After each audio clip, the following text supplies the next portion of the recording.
Welcome to Kenton's videos. Enjoy the video. In this video, I will show how to add oil to a Chevy Equinox. Park on level ground and set the parking brake, then run the engine a minute to warm the oil. Open the hood, remove the oil fill cap, and use a funnel to prevent spills. Add oil in small amounts, wait 30 seconds, check the dipstick, and repeat until the level is between low and full marks again. Gather your supplies before you begin to keep the job quick and tidy. Choose the correct oil grade, a clean funnel, and a rag to catch drips. Keep the dipstick accessible and a container ready for any spills. If you plan to do a filter change later, have the new filter and oil capacity info nearby. Working prepared helps prevent overfills and saves time during the task.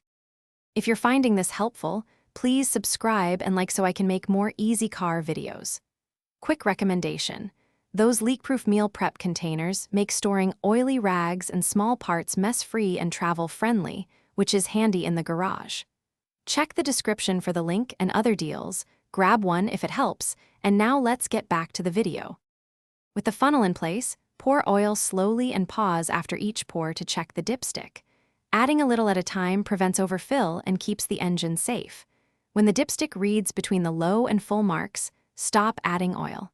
Replace the oil fill cap securely and wipe any spills from the engine bay. Proper disposal of used oil and clean tools keeps your workspace and environment safe. Thanks for watching. Consider subscribing if we helped you.